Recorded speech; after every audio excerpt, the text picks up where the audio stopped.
bonjour à tous et bienvenue sur le plateau de Bonjour chez vous. Aujourd'hui, notre thème du jour est Persévère jusqu'à son salut. Bonjour à tous. Bonjour Hélène. Bon, un bon thème, un gros thème. Bon thème. Bien lourd pour finir la semaine en ce vendredi. Ah bah oui, du lourd, pas lourd. C'est du lourd. Quand je dis c'est ça. Gros calibre. Du gros calibre, calibre. merci, c'est ça, un bon thème important, la persévérance jusqu'au salut, parce qu'il en faut de la persévérance. Parfois, en un mot, on peut gagner une âme à Christ, et parfois, il en faut des mois, voire des années. Et on va voir aujourd'hui justement cette persévérance qui est nécessaire, et nous aurons le témoignage de Yanis Gauthier à la fin de cette émission, dans la deuxième partie de cette émission, qui nous a raconté comment justement sa femme, qui n'était pas encore sa femme d'ailleurs à ce moment-là, ou qui l'était peut-être, je ne sais plus exactement, en tout cas a persévéré alors qu'il était en prison pour l'amener jusqu'au Seigneur, et ça a pris quand même du temps et beaucoup de persévérance. Et donc on va parler de ce thème aujourd'hui, en commençant avec toi Aurélie dans la pensée du jour.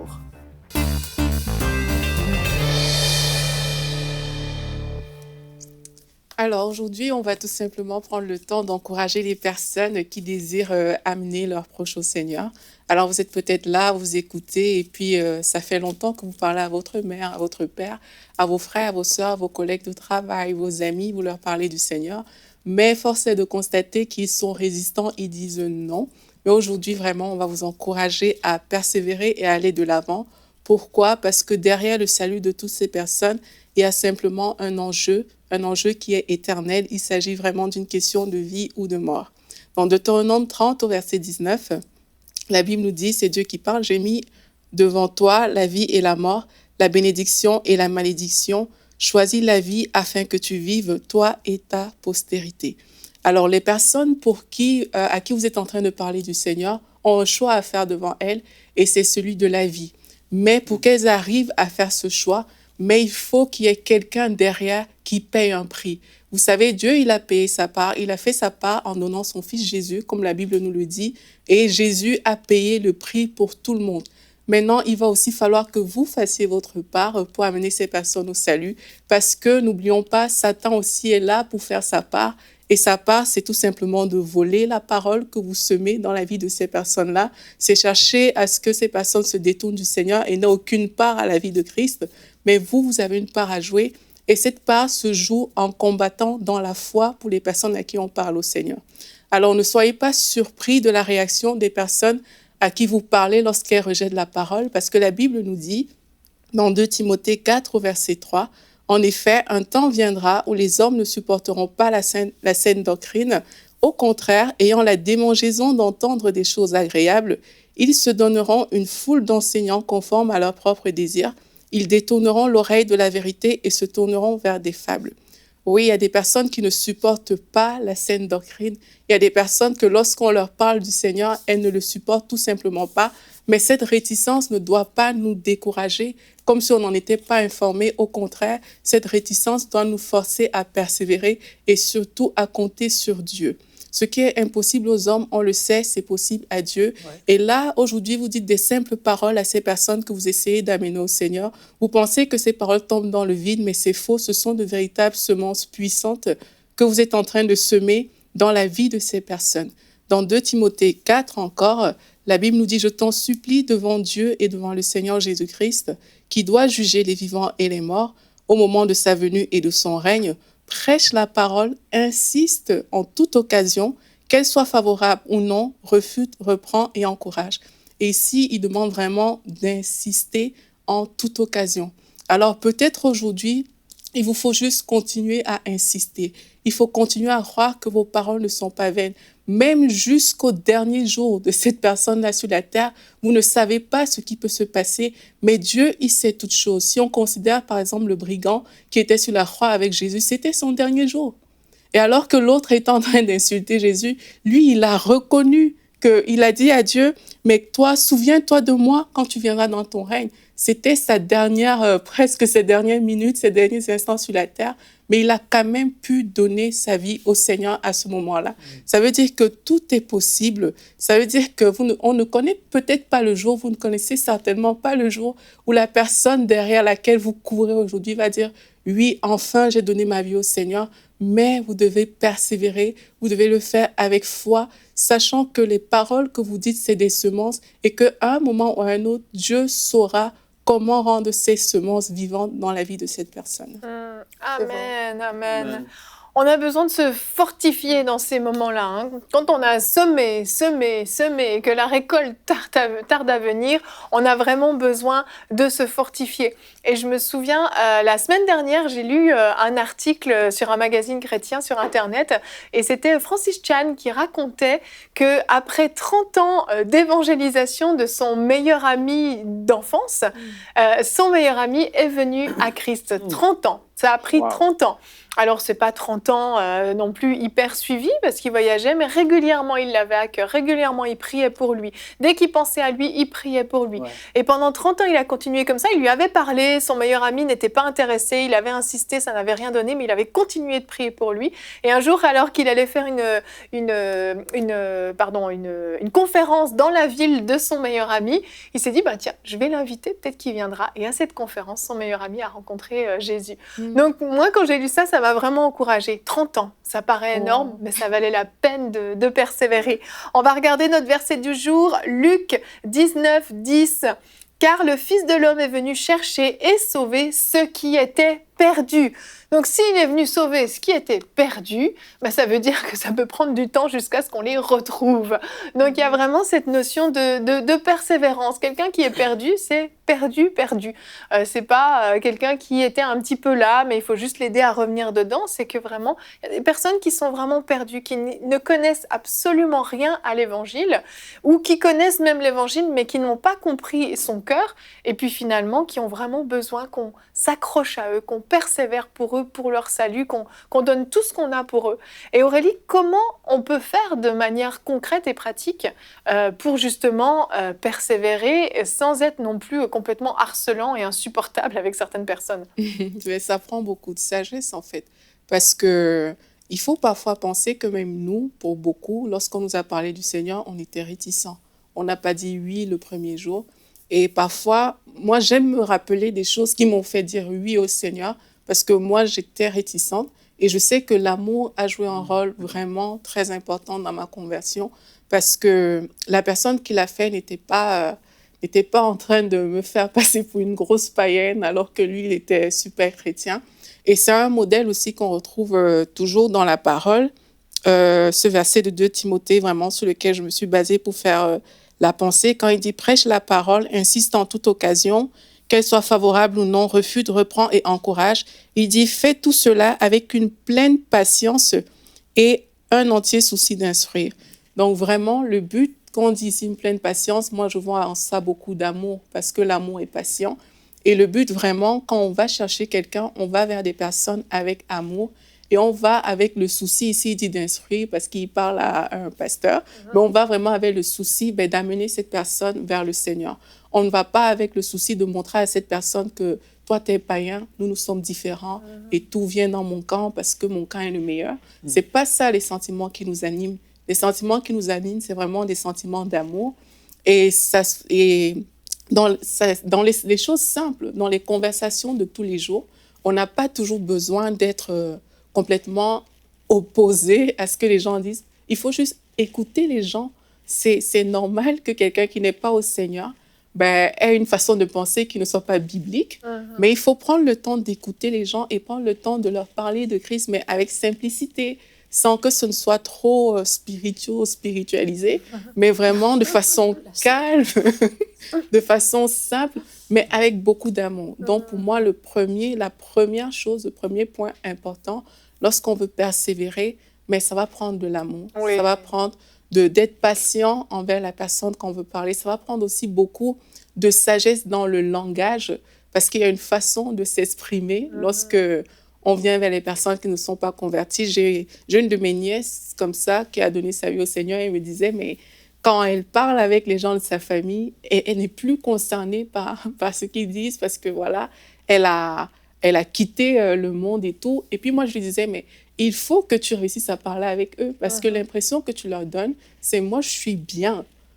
J'ai réussi, mais vous... Moi, j'ai tout compris, quoi. Vos trucs ne m'intéressent pas, en fait, parce que c'est dans l'échange, c'est dans le dialogue qu'ils vont comprendre que, ah, OK, nous, on pense comme ça, mais on peut aussi penser différemment. Et il y a des personnes qui vont accepter et qui vont épouser cette façon de penser-là et qui vont finir par donner leur vie au Seigneur, en fait. C'est vrai. Que jamais perdre de vue que c'est le Saint-Esprit qui convainc. Ouais. Et persévérer jusqu'à son salut, oui, mais j'allais dire, il y a 80% de cette phase où on persévère qui va être consacrée à de la prière. Ah Ouais. oui. Parce que persévérer, il y en a qui comprennent mal ça et qui vont persévérer en harcelant la personne. Persévérer, ça ne veut pas dire harceler. On persévère régulièrement, on passe des messages pour encourager à croire, mais majoritairement, ce qu'on va faire, c'est qu'on va prier et on va amener devant le trône de Dieu cette personne-là. Mais harceler n'est pas la même chose que persévérer. Et c'est persévérer aussi dans cette espérance du jour du salut, finalement. Ouais. Parce que si on fait la chose de façon très machinale, par devoir, mais sans croire qu'au bout, il y a le salut d'une personne, qui peut arriver, que c'est possible, parce que parfois, il y a certaines situations qui paraissent tellement désespérées, certains cœurs qui paraissent tellement durs qu'on se dit, mais est-ce que vraiment ça vaut la peine? Bon, au moins, j'aurais essayé, j'aurais fait mon travail. Et puis, on se déculpabilise un peu comme ça. Mais persévérer en croyant que oui, c'est possible que cette personne peut faire fondre son cœur de glace pour laisser l'Évangile y pénétrer. Moi, ce qui me fait, parce qu'on parle de persévérer dans la prière et puis jusqu'au salut, c'est, en tout cas pour moi, hein, c'est l'enjeu qui est là, en fait. C'est l'éternité de la personne qui fait que tu es motivé. Pour moi, ça me motive énormément parce que je me dis, la personne, si le souffle de vie lui est enlevé dans une semaine, cette personne-là s'en va à une place ou à une autre. Le ciel ou l'enfer, la Bible est claire. Et ça, pour moi, c'est la raison qui me pousse à persévérer. Par amour, parce que quoi. c'est par amour pour cette personne-là, l'enjeu qui est là éternel, parce que j'aime cette personne-là. Je veux que, oui, elle puisse rencontrer Jésus parce qu'elle a une vie sur terre. On le sait, Dieu, il ne nous a pas juste sauvés pour nous arracher des flammes de l'enfer. C'est pour que sur terre, on puisse manifester son royaume, qu'on puisse vivre la plénitude de son esprit, qu'on puisse voir. Toutes ces choses-là sont en réserve pour ses enfants. Et pour moi, je me dis, pourquoi est-ce que je persévérerais? Mais c'est parce qu'il y a un enjeu éternel. Mais oui. Et ça, pour moi, c'est la plus grande des raisons. C'est par rapport à l'enjeu qui est là. Et puis, je suis tout à fait d'accord avec ce qu'Anna a dit. Dans ce passage-là qui dit « insiste en toute occasion », ça ne veut pas dire c'est ça, taper sur les nerfs. Et ça, il y a beaucoup de gens qui... Moi, je suis content qu'avant que je donne ma vie pleinement au Seigneur, qu'il n'y a pas eu des gens... Il y avait toujours une petite mamie qui pouvait venir me voir. Tu sais, le Seigneur est là, elle parle, là, tu vois, oui, je le sais. Et puis, tu n'as pas envie. Hein. Il ne faut pas être cette personne-là. Il faut être la personne qui va encourager, qui va relever, qui va prier pour l'autre. Quand l'autre a vu une épreuve, tu lui dis, ben, tu sais, je prie pour toi. Même si la personne ne croit pas en Dieu. Même si elle ne croit pas, tu lui dis, même si tu ne crois pas, je prie pour toi. Et là, tu dis rien un peu à la personne, ah, merci. Et en dedans d'elle, ça fait quelque chose. Ça fait son chemin. Puis, tu sais, là, il va avoir l'exaucement à ta prière pour sa vie. Puis là, elle va dire, ah, mais il a prié pour moi. Et c'était quasiment impossible. Et là, et il y a toutes sortes, tout ça se met en place. Et c'est tellement important pour moi de persévérer. Puis, premièrement, c'est l'enjeu qui est là. Oui. Ce que Jésus a dit à un moment donné, les disciples, Jésus disait, il est difficile à un riche d'entrer dans le royaume de Dieu, des cieux. Et les disciples ont dit, c'est plus facile à un riche un chameau de passer par le trou d'une aiguille qu'un riche d'entrer dans le royaume de Dieu, des cieux. Je ne sais plus, Dieu, cieux, c'était quoi? Des cieux, voilà. En tout cas, un riche d'être sauvé. Et puis, les disciples vont dire, mais Seigneur, mais qui peut être sauvé? Et là, Jésus va dire, ce qui est impossible aux hommes est possible à Dieu. Exactement à quoi je pensais. Et c'est là que c'est vraiment important de savoir que c'est impossible à nous. C'est vrai que notre amour va ouvrir les cœurs, disposer les cœurs, mais c'est impossible à un homme, qui qu'il soit, aussi brillant soit-il, d'amener une âme au salut. Le salut, c'est le plus grand des miracles et c'est l'œuvre du Saint-Esprit. Et Jésus le souligne en disant, c'est impossible aux hommes, mais à Dieu, c'est possible.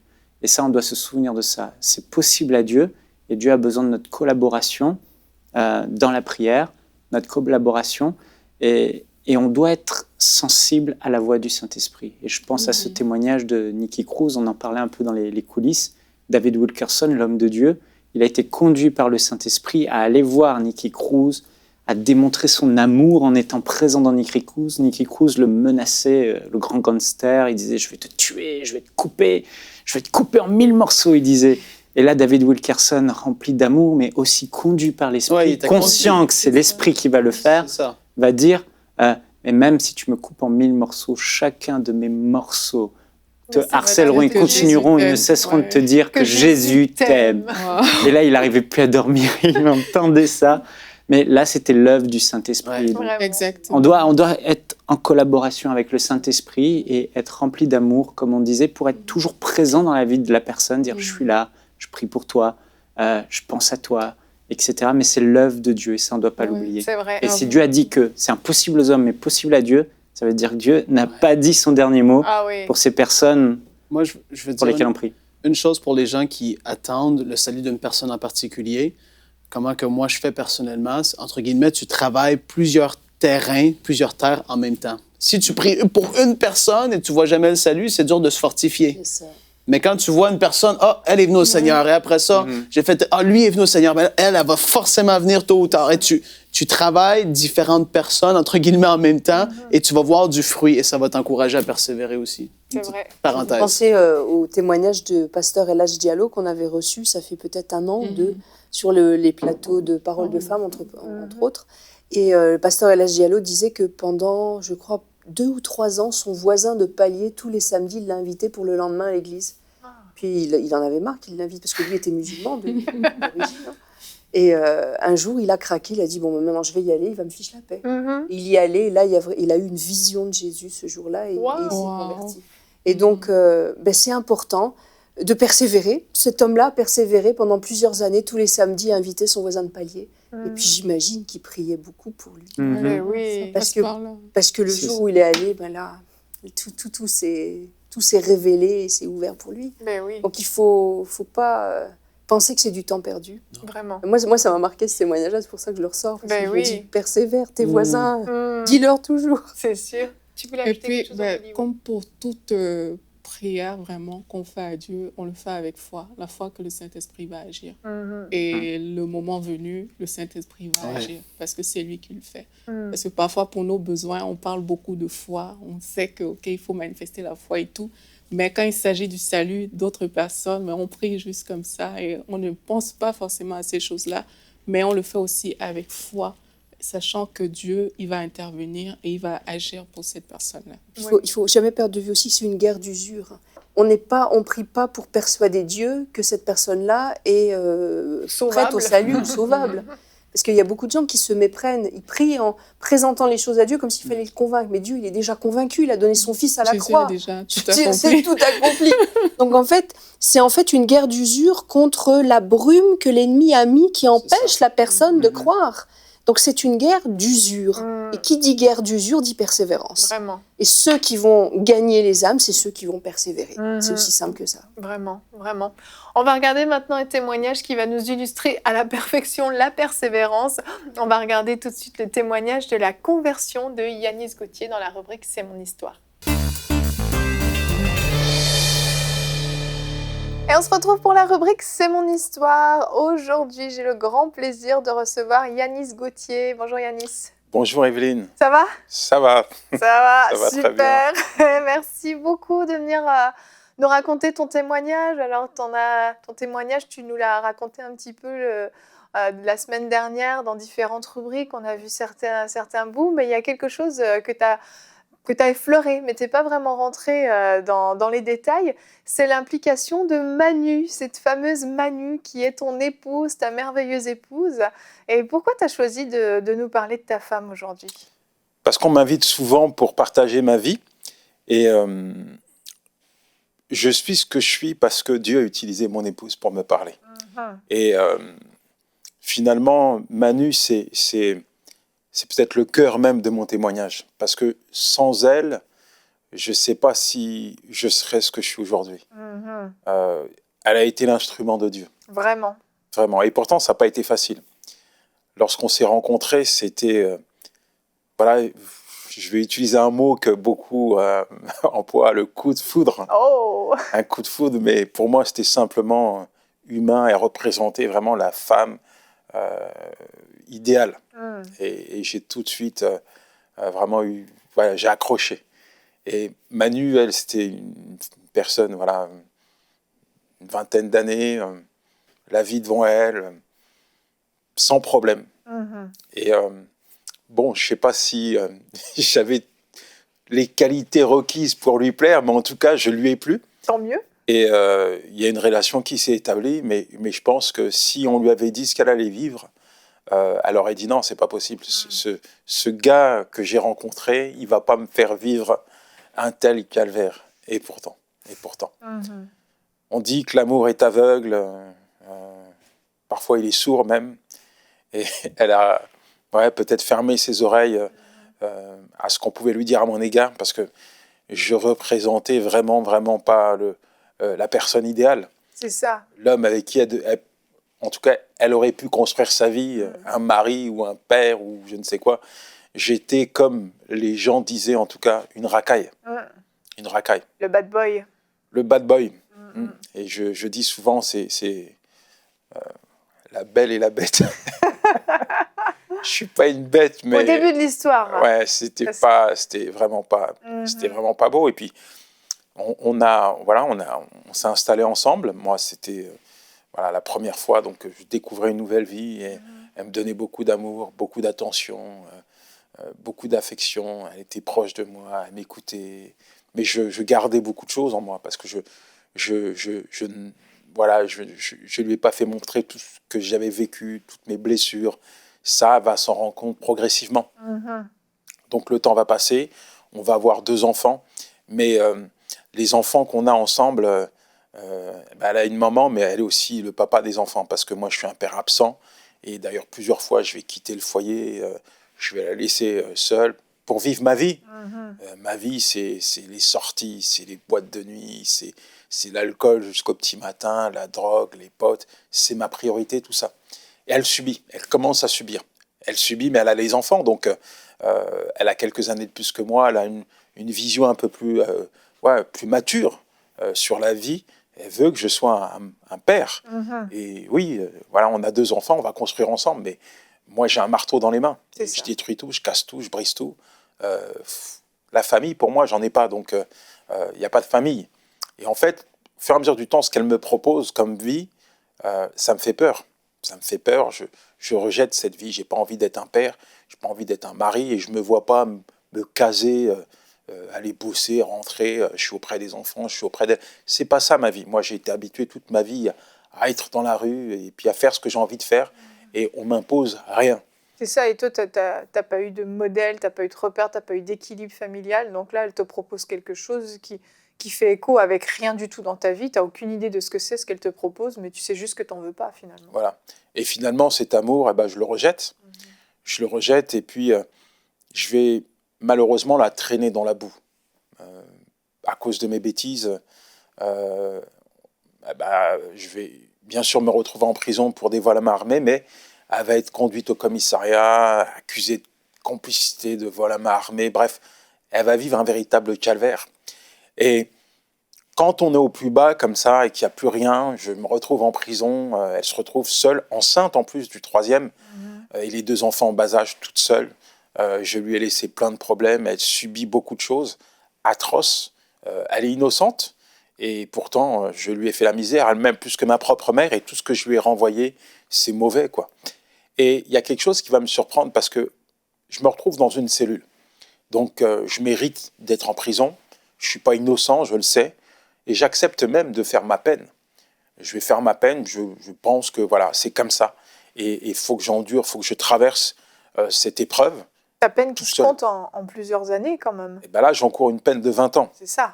Mais je suis préparé à ça, parce que quand on fait ce type de bêtises, on se dit que un jour, ça va arriver. Ça arrive à d'autres, ça va t'arriver. Donc, je me suis préparé psychologiquement à ça. Et puis, quand je suis en prison, je suis seul. Mais seul, j'en ai l'habitude. Ça ne me fait pas peur. Ouais. Par contre, je vais être surpris. C'est qu'il n'y a personne qui vient me voir. Donc, ça, c'est normal. Mais je vais être surpris parce qu'elle décide de venir me voir. On a d'ailleurs une vidéo de ce premier entretien. Vous avez fait une reconstitution de ce premier jour où Manu vient te voir en prison. On peut regarder l'extrait, puis tu pourras le commenter après. D'accord.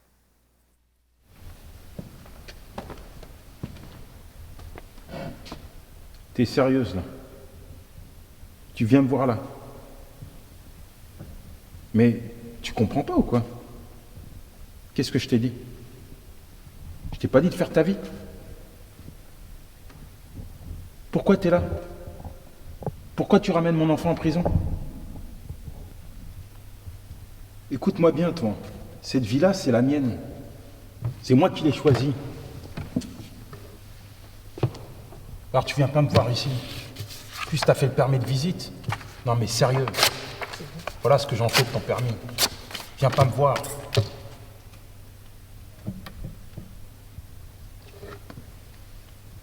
Tiens, va voir.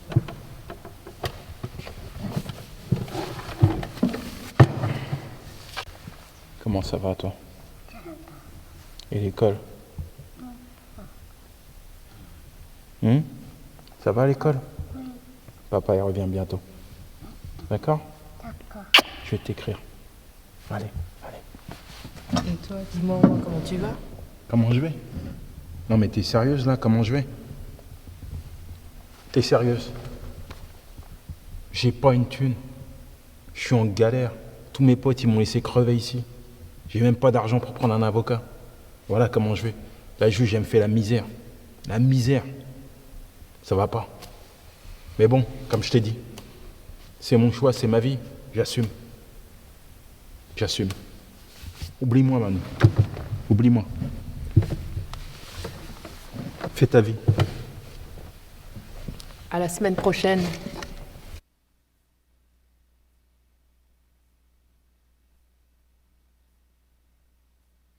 Je fais un mur.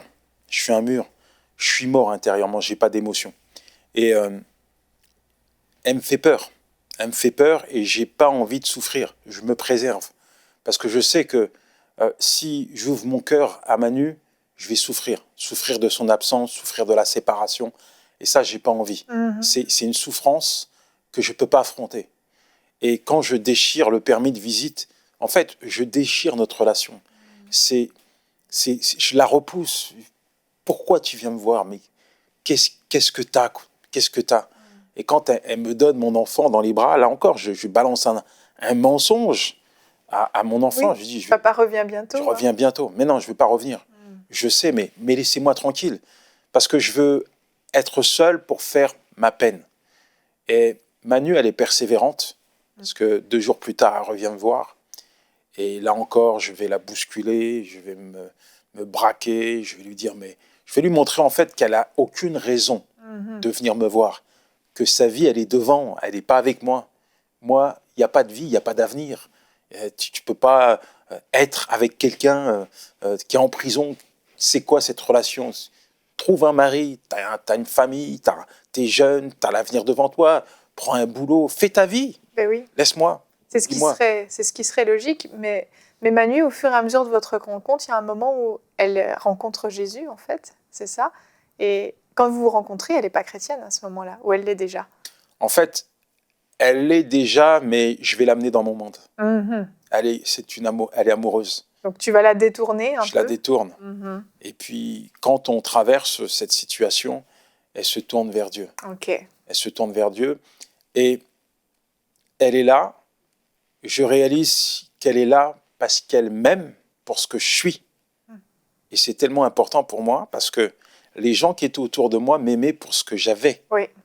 Là, j'ai plus rien et elle est encore là. Et ça me touche. Il y a ça qui me touche, mais il y a aussi le fait qu'elle va porter ce fardeau avec moi. Mon incarcération. Elle va prendre mon linge, le laver, mettre du parfum dessus, pour que je sente bon dans cette prison. En fait, des petites attentions pour me valoriser. Elle va prendre le temps de m'écrire des lettres. Ça m'aide à tenir. En fait, c'est elle qui me rattache à un semblant de vie. Et en plus, elle porte cette incarcération avec moi. Elle prenait le train, qui la déposait à 2 km de la maison d'arrêt. La station, c'est maison d'arrêt de Bois d'Arcy. Elle descend avec ses 2 bébés enceintes devant tout le monde. Aïe. Et les gens devaient se dire, pauvre femme. Vraiment. Elle est enceinte, elle a 2 gamins et son mari, il est en prison. Ça, c'est terrible. Terrible, terrible, terrible. Et là, elle marche 2 km jusqu'à la maison d'arrêt, c'est ça? Avec les petits? Donc, toutes ces choses, je ne peux pas les ignorer. Je commence à y prêter attention. Je commence à réaliser que oui, elle m'aime. Et j'ai là envie d'aller plus loin. J'ai envie d'aller plus loin. Mais il y a quelque chose qui me dérange profondément chez elle. C'est justement sa foi. Sa foi me fait peur. Elle me parle de Dieu. Elle me parle de son amour. Et ça, c'est... Non. Je t'aime, ok. Mais ne me parle pas de Dieu. Tu veux rien entendre de Non, Dieu. parce que si Dieu existait, je ne serais pas là. Ok. Et je n'aurais pas autant souffert. Mais à chaque fois, viens, me parle de Dieu.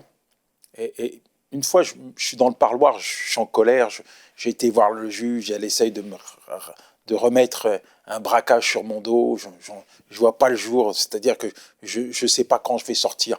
Et elle vient et elle a la délicatesse de me dire que Dieu m'aime. Toi, ça te met hors de toi.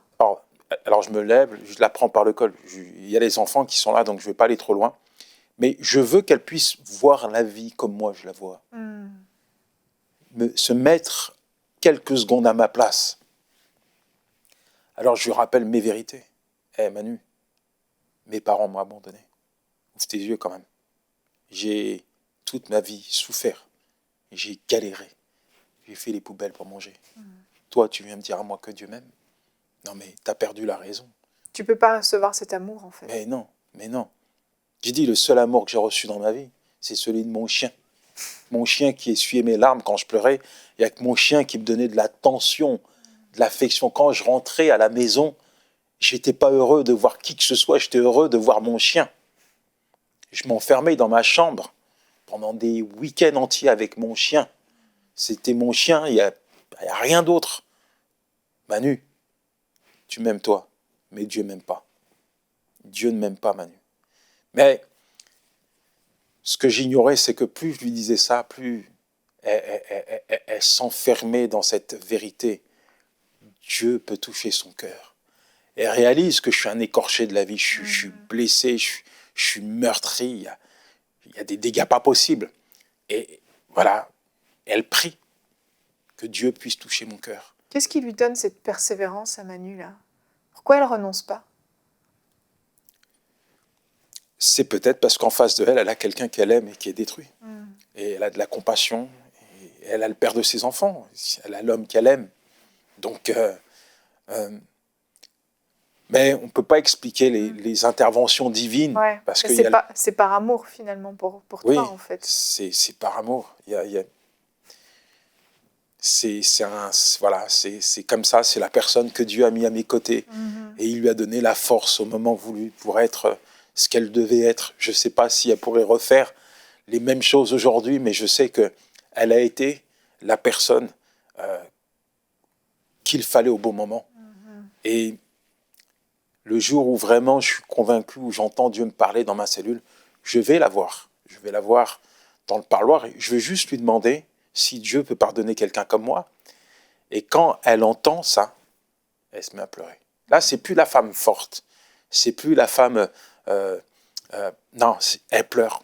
Elle pleure. C'est comme s'il y a quelque chose qui vient d'éclater chez elle, quoi. Il y a un fardeau qui vient d'être ôté. Elle pleure. Et puis, là, effectivement, elle me livre son secret. Il y a tellement longtemps que je prie Dieu pour qu'il touche ton cœur. Wow. Tellement longtemps que je pleure devant Dieu. Elle n'a pas pleuré devant moi, mais elle a pleuré devant Dieu pour qu'il intervienne dans ma vie. Et là, elle me dit, aujourd'hui, là, Dieu a entendu la voix de mes larmes. Et il vient d'exaucer mes prières. À partir de cet instant, même s'il y avait encore énormément de travail à faire, elle était convaincue que Dieu venait d'exaucer ses prières. Et elle avait raison. Elle a vu ton cœur s'ouvrir, en fait. Tout à coup, tu t'es demandé... Il y a une brèche qui était ouverte. Voilà. Finalement, tu te poses la question, est-ce que Dieu peut faire quelque chose pour moi? Ça veut dire que tu donnes l'opportunité à Dieu d'intervenir, Il y a en une fait. brèche qui est ouverte. Et on va juste voir Dieu venir confirmer tout ce que Manu m'a dit au parloir. Elle me disait, Dieu m'aime. Elle me disait, Dieu peut faire quelque chose pour toi. Quand je lui disais, il n'y a plus rien à faire, je vais rester 20 ans là. Elle me disait, Dieu, il peut te libérer. Je ne la crois pas. Ça, c'est comment? 7e mois de mon incarcération. Dernière semaine de la grossesse de Manu. On est ensemble, on est au parloir. On se quitte. Le directeur demande à me voir. J'arrive à son bureau, il est furax, en colère. Et il me dit, qu'est-ce qui va? Je lui dis, qu'est-ce qu'il y a? Qu'est-ce qui va pas? Des gens comme vous, on les garde au chaud, vous êtes un criminel, quelqu'un de dangereux. Mais pourquoi vous me dites tout ça? Il me montre un fax. Il me dit, la juge d'instruction, elle vient décider de vous libérer provisoirement. Faites votre pactage, rentrez chez vous. Waouh! Waouh! Moi, ça fait que 7 mois que je suis en prison, j'encours une peine de 20 ans. Je dois attendre 3 années avant d'être jugé, je suis libre. C'est miraculeux. Et là, je sors de la prison. J'arrive à la maison. Manu m'accueille. Elle me prend dans ses bras. Dieu avait répondu à ses prières. Mais il faut croire que Dieu avait besoin de confirmer encore quelque chose dans mon cœur pour affirmer ma foi. Nous allons dans le salon, on se met sur les genoux avec les enfants, on prie, on remercie Dieu. Et là, Manu me dit, chérie, attrape la valise qui est là, je vais mettre notre enfant au monde. Waouh! Quelques heures plus tard, je coupais le cordon médical de mon petit bébé. Je promettais à Jésus de le suivre jusqu'à la fin de mes jours. Et ça, c'est pas humain, c'est divin. C'est extraordinaire. Et en plus, finalement, il y a eu le procès quand même, qui a eu lieu rapidement, parce que ça c'est miraculeux aussi. Le procès a lieu et la juge décide de t'acquitter, en fait. Elle voit un homme qui a été recyclé, quelqu'un de nouveau. Elle regarde les rapports, elle regarde mon casier judiciaire, elle dit, mais c'est pas possible. Ce gars-là, il boit plus, il se drogue plus, on l'a plus vu au commissariat, il travaille, il est marié, totalement réinséré dans la société. Une peine de sursis suffira. Je suis ressorti libre du tribunal. Incroyable, alors que tu encourais 20 ans. Alors que j'encourais 20 ans. Et Là, ça fait des années. Et je n'ai plus jamais remis les pieds au commissariat. Par contre, en prison, j'y vais toujours. c'est ça, pour aller témoigner. Pour aller témoigner. Plus en tant que détenu, hein, mais en tant que prédicateur de l'évangile.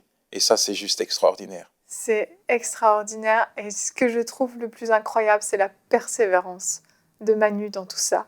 Et vraiment, et qu'est-ce que tu pourrais dire à quelqu'un qui nous écoute, qui prie depuis des années pour la conversion de son mari, de sa femme, de son fils, de sa mère, de son père, peu importe, et de te dire comment tu peux les encourager en fait? Il y a des combats qu'on livre qui sont nos combats. On est armé de la part de Dieu pour combattre pour nos enfants, pour combattre pour notre époux, notre épouse. Et peut-être que vous traversez une situation similaire. Soit vos enfants sont partis de la maison, vous avez envie de les revoir, ils ne sont plus là, ils sont absents. Le téléphone sonne, vous avez peur qu'on vous annonce une mauvaise nouvelle. Ou alors votre mari qui est réfractaire, votre épouse qui se braque contre votre foi. Il ne faut pas lâcher, il faut prier. La Bible dit dans le livre de Jacques, la prière du juste, elle est efficace. Dieu entend chacune de vos prières. Même, le psalmiste disait, Dieu a entendu la voix de mes larmes. Même vos larmes parlent à Dieu. Alors vous pouvez crier à Dieu. Vous pouvez le supplier. Et sa main n'est pas trop courte pour venir à votre secours.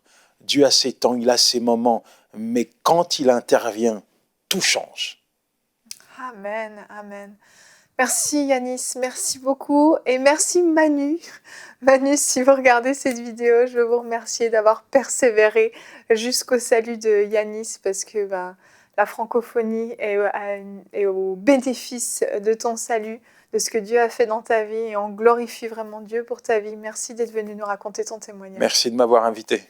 Alors vous avez sûrement besoin peut-être d'un petit peu de temps pour vous remettre de ce témoignage qui est quand même assez hors du commun, mais on voit que Dieu est venu vraiment sauver ceux qui étaient perdus, comme je l'ai lu dans le verset du jour, et on voit vraiment la persévérance de cette femme.